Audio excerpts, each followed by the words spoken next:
Joining us now, financial markets analyst and author of Planet Ponzi, Mitchell Firestein, along with the Associate Professor of Economics at FAU, Florida Atlantic University, William Luther, and back with us here on set, senior contributor at The Federalist, Ben Weingarten. Good to see all three of you. Mitch, I'm going to start with you. The thing that stuck out to me is the reports of the U.S. trade deficit narrowing in April as President Trump has levied these tariffs. Obviously, the main goal, bring down the trade deficits, bring more American manufacturing output into the picture here. Your read on that? Yeah, that's exactly right. What we're doing is bringing back jobs to America, which is what we really need to do to get the economy kick-started and on the path to prosperity.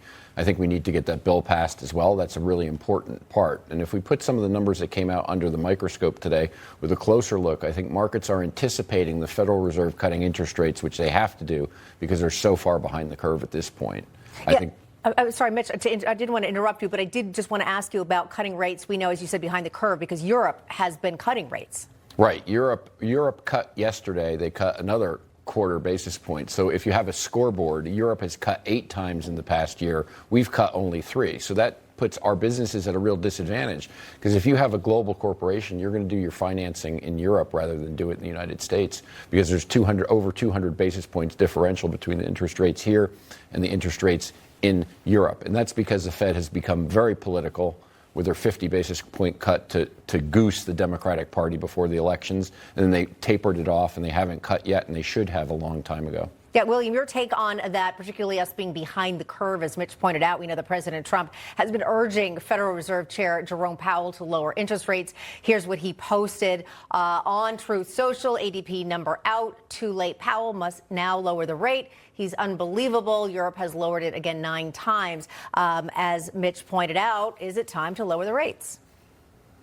Well, as any economist will tell you, as inflation comes down and the nominal interest rate remains unchanged, real interest rates, that is inflation-adjusted interest rates, which are the rates that matter for production decisions, they're going up. So not only has the Fed not neutralized policy, by holding its rate constant, it's actually made policy more tight.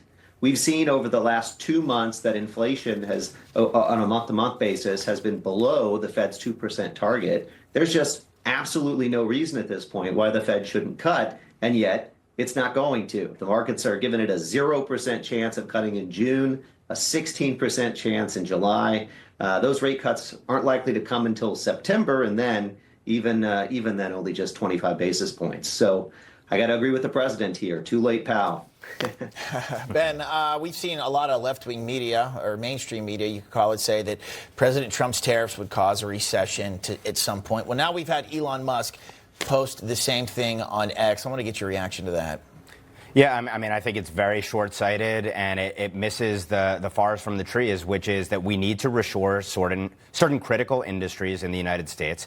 And you have to look at the president's policies in toto, which is to say, it's not just about tariffs. And of course, tariffs, by the way, are a means of negotiating down trade barriers, tariff and non-tariff barriers, but it's also taxes, deregulation, and energy. When you look at the full picture, these are very pro-growth policies and policies that are strategically critical for our viability going forward, not to mention trying to break the world of its obsession with and interconnectedness with communist China, which is ultimately going to be a fatal policy. Yeah, speaking of China, Mitch, I want to get your thoughts. Do you think the markets are potentially also reacting to the fact that President Trump and Xi had what was described as a good call yesterday, and also that there will be meetings taking place in London on Monday about the tariffs? Right. Well, it's positive. Look, China is a very large economy, and they're a big trading partner to the U.S. However, they're in a secondary position because of their GDP is far smaller than ours. They're export-driven. They need us a lot more than we need them. So we are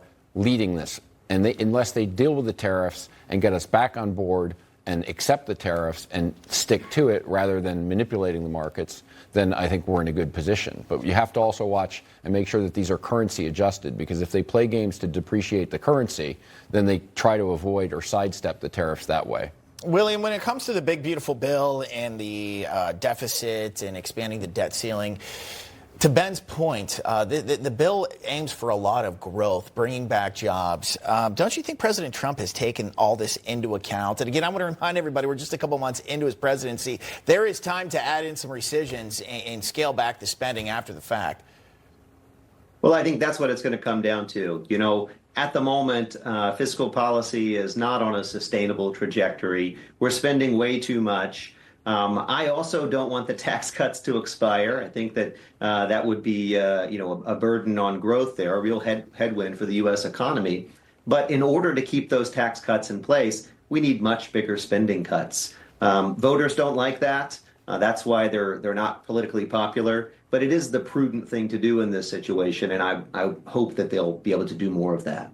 All right. Well, of course, we will be watching and see how it all plays out. Many thinking that there will still be a big, beautiful bill passed by the July 4th deadline. And again, we'll wait and see. William and Mitch, thanks so much. Ben, please stay with us.